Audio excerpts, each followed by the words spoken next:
This is Leanne, the Barefoot Medium, and we are here on Barefoot Radio, the show that aims to guide and support you in connecting, transforming and growing in all things love, soul and spirit. A very big welcome to all of my listeners today, and a special welcome to the members of the Barefoot Tribe. For those of you tuning in for the first time, I'm an international medium, channel, twin flame, transformational coach and author, and I'm absolutely passionate about reconnecting people with their loved ones who've passed over, as well as providing you with the opportunity to access practical knowledge and guidance, as well as tools and techniques you can use in your everyday lives to embrace what you love, what brings you into connection with your joy, so you can be more of your authentic self. Feel free to kick off your shoes, sit back, relax, and enjoy today's show. I want to talk to you about the topic of unfinished business. Now, what does that even mean? What I've been really noticing is that a lot of the clients that are coming my way, or a lot of people that I'm observing, are going through some experiences or have come out of experiences that have been challenging.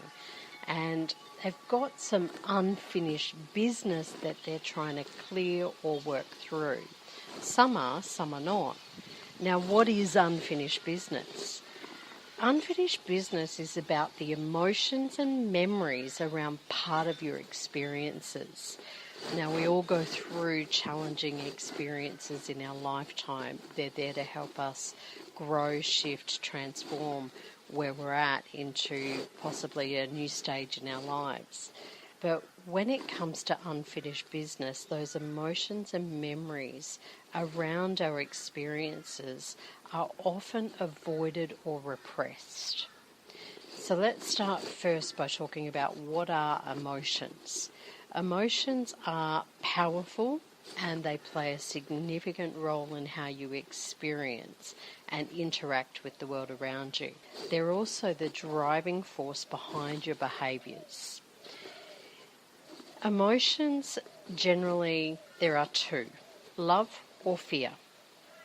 We then have feelings, and feelings are what our mind or our logical brain assigns to the emotion of love or the emotion of fear.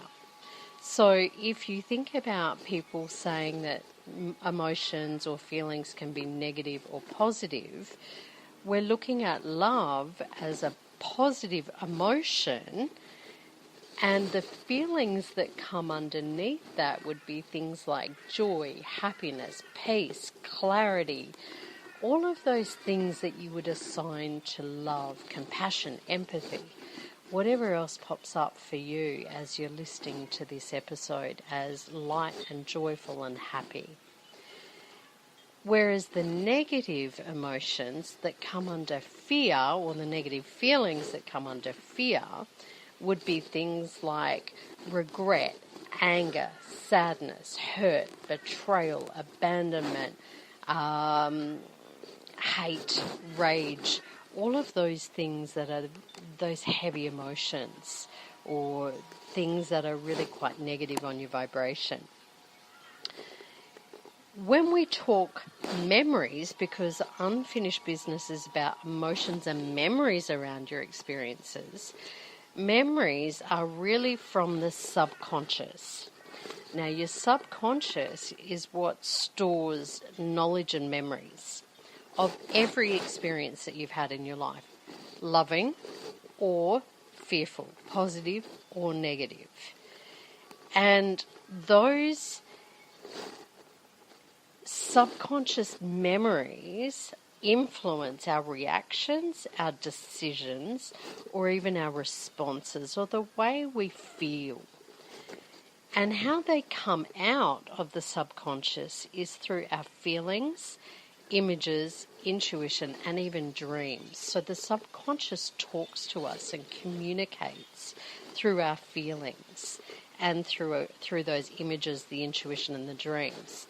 So Our emotions and memories that are coming out through that subconscious are letting us know when there's unfinished business there, or feelings that are not fully processed because it may be that the experience was too overwhelming or too traumatic for your conscious brain and your conscious being to want to fully experience or express. And when you're not expressing those fear-based emotions or feelings like sadness, grief, anger, anxiety, mistrust, or even terror, it carries into your present experience, your everyday life. And it interferes with your ability to be emotionally present with yourself and with those around you.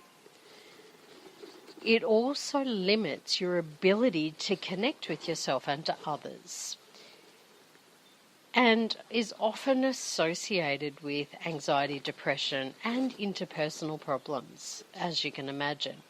Now, our subconscious is a beautiful thing, and our fear is a beautiful thing that really is there to help us. So some people may describe fear as the ego, or love as the authentic.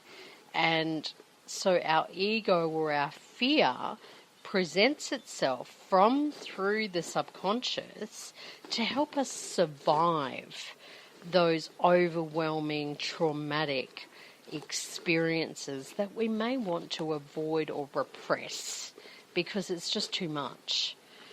And really, the problem is if we leave that emotional and experiences and knowledge and wisdom from those experiences unfinished or unclear, unfelt, and not honoured them, it can basically limit our ability to feel joy, love, peace and serenity in our lives. And, you know, a lot of people tend to then cope with the emotions and memories around those things and avoid and repress through things like alcohol, smoking, eating, spending money, to turn the intensity of those emotions and those memories down. But it doesn't really work long term, because your subconscious is going to keep communicating with you and keep telling you that you've got the unfinished emotional business sitting there around those traumatic or overwhelming experiences.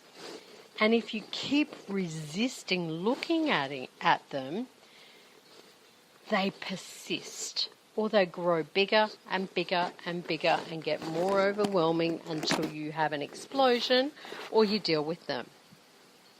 And there's a saying that you may have heard that talks about what you resist persists. So when you resist dealing with those unfinished emotions or unfinished memories around an experience, you're going to hide them, suppress them, deny them, resist them, and they're just going to keep playing out, whether it's through your experiences, through your relationships, people, your environment, or even your physical body. So, what I want to give you all today is some strategies for how you can start dealing with any unfinished business that you might have as a result of those traumatic or overwhelming experiences that you've had. The first thing you need to do is identify or observe where you're at with your emotions. Are you in love or in fear? Which of those two emotions are you sitting in any particular moment? So get present and ask yourself each day, am I sitting in love or am I sitting in fear? Don't judge it as right or wrong, just observe it and identify it as love or fear. And then acknowledge. So the second thing is acknowledge. Whatever it is that might be triggering the reaction, the emotion, the fight or flight mode that's there. Now, if we're sitting in fear in particular, then we may be triggered, we may react, we may go into fight or flight mode, which happens when we perceive that there's a threat or harm or that we're under attack, based on those previous experiences that are sitting in your subconscious that you may not have fully processed, or that you may be hiding, suppressing or denying. And really, our subconscious or our fear wants to keep us safe and protected and allow us to feel loved. So what we do is we react in either a flight or a fight mode. And fight might play out by running or chasing, whereas flight might be about avoidance, leaving, withdrawing or going cold. They're the ways that we can really play out that fear if we've been triggered into a fear response. And remember, it's neither right nor wrong, it's simply a perceived threat, attack, or that you might be harmed. So it's your way, your own being's way of trying to keep you safe. So what you have when you're in that moment is an opportunity to recognize that your fear has been triggered and that you've gone into fight or flight mode, and come back into your center, come back into your heart, come back into your present moment, and ask yourself or give yourself the conscious permission to change how you react or respond to the situations in your life. And when you respond, you come from love, that emotion of love. And it might be from compassion, or it might be from empathy, or it might be simply from peace. What gives you peace? So you can give yourself the opportunity to respond. The third thing I would ask you to do is then look at how you can transform that fear-based emotion or those fear-based feelings into love. And you can do that through a process of releasing and letting go, which simply means that you're willing to give up the emotion attached to the experience and allow your strength to return. So in other words, if you're feeling rage, reach for a better feeling. And that might be anger, because anger is higher or better than rage. So rage to anger, anger to frustration, frustration to peace. You know, it might be too much to go from rage to peace all in one step.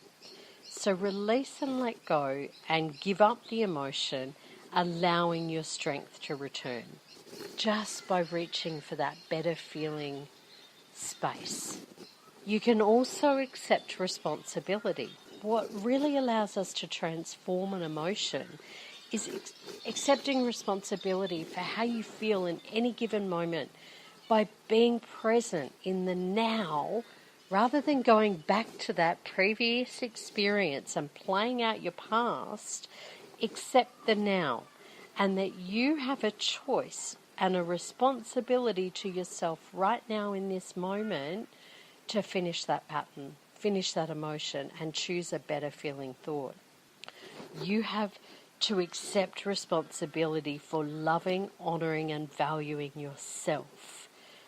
And what that means is honour your emotion. If you feel anger, honour it. If you feel frustrated, honour it. Don't hide it, suppress it, block it, hold on to it or resist it, because it just keeps it stuck in your energy field. So acknowledge and honour what it is, and then ask yourself, how do you want to feel? What would allow you to feel more loved and more valued in that given moment? And that allows you to accept responsibility. So you can go from frustration to how you want to feel is calm and peaceful, and you can take responsibility for taking actions to get you to feeling peaceful and tranquil and out of that frustration. And that might mean going for a massage. It might mean going for a walk, doing a meditation, talking to a friend. It might mean getting the boxing gloves on and getting, a boxing bag to do some boxing to get the anger and frustration out. Whatever allows you to shift and move.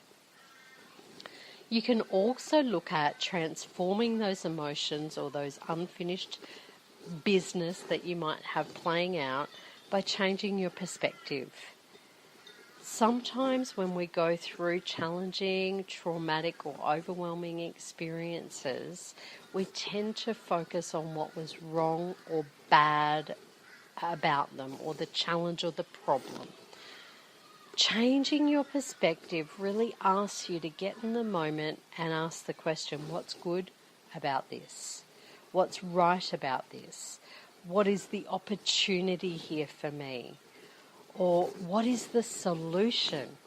So it immediately shifts your focus to really that higher feeling space. What's good about it might be that you left a situation or a relationship that was creating frustration or hurt or harm. What might be good about it is that you finally found who you were.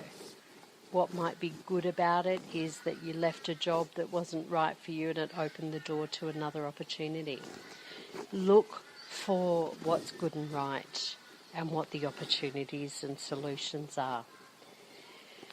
The other one is forgiveness. When we hold on to anger and resentment in our energy field about past experiences, traumatic, overwhelming, or challenging experiences, whether it's with someone else or however it happened, we hold on to unforgiveness. And it only hurts ourselves. It doesn't hurt any of the other people involved or hold them back or keep them stuck. It hurts you. And so when we jump into forgiveness, we're not saying that the behaviours or the hurt or what was done was right. What we're saying is we're willing to give up the anger, resentment and the hurt around the experience and to move into forgiveness. And we can do that. There's a beautiful Hawaiian prayer, an ancient Hawaiian prayer that helps you to move into forgiveness. And it's Ho'oponopono. And it really is a practice that you can do where, whether it's with yourself or someone else in your experience, you can visualize them or call them in and really just say out loud or in your mind's eye, I'm sorry, please forgive me, I love you, and thank you. And just keep repeating that until you feel your energy shift. You feel your emotions shift. You may be in that sadness, grief, loss, hurt, frustration, anger, whatever it might be. Allow yourself to breathe and even just say to yourself, I'm sorry, please forgive me, I love you and thank you. I'm sorry, please forgive me, I love you and thank you. I'm sorry, please forgive me, I love you and thank you. And really just keep doing that until you really feel the shift. The other two are around journaling and speaking your truth, which really allows you to write down what you're feeling, what happened, how you were feeling, what the impact is, and what you'd like to see. And when we speak our truth to someone else, we allow ourselves to share what happened, share the feeling, share the impact of what happened, and then we teach them what we'd like to see in the future, or what works for you, or how you want to be treated. So it's a little bit about self-love boundaries there as well with speaking your truth. So you're teaching them how you want to be treated. And the final one is detaching. When you detach, you are able to experience the emotion, be present to it, and observe it like they are simply moving through your body. So if you imagine frustration, anger, confusion, hurt, whatever it might be, as a ball of energy, whatever colour you might feel, you can simply bring that in front of you and feel it and look at it and see it and know it is there, and then feel it moving through your energy field and down into the earth and out, like you're expelling it from your energy. With a lot of my female clients who've become mums, I've often said to them, think about it like you're giving birth to the emotion and push it out. Breathe, push it out. And even with an energy ball, for the males that are listening or those who have not given birth, feel the emotion as that energy ball and breathe it and feel it moving through your energy like you were giving birth to it. So I just wanted to really take a few moments in this episode, like I said, to share with you some information and some strategies around how to deal with unfinished business, emotions and memories around part of your experiences that you might have been avoiding or repressing. So I want to invite you all today to really start finishing those previous overwhelming, traumatic or challenging experiences in the now. Because when you're willing to do that and when you do the healing work to clear it and to release it, then you're saying to the universe, I love me, I value me, I'm worthy of more, and I don't want to keep carrying this into my future, into my tomorrow. I want a different experience from now on. And you send a massive signal to your subconscious and you start experiencing different things. So your subconscious starts communicating different feelings and different understandings and knowledge to you about loving, joyful, happy, peaceful experiences in your life and relationships and connections and opportunities. So for those listening to this episode of Barefoot Radio, I'd like to really invite you to jump on my website, thebarefootmedium.com.au, subscribe to the Barefoot Tribe, and really send me an email letting me know what unfinished business you'd like to shift and transform and let go of right now. Comment on this episode and let me know what it is that you want to let go of or finish up. And let's help and support each other to move forward, creating beautiful, amazing opportunities in your life. I am Leanne, the Barefoot Medium. This has been Barefoot Radio, and I am grateful and blessed to have the opportunity to share this wisdom and knowledge and strategies with you to help you transform, connect and grow through all things love, soul and spirit. Until next time, thank you so much for joining me, and I look forward to connecting with you again in the future.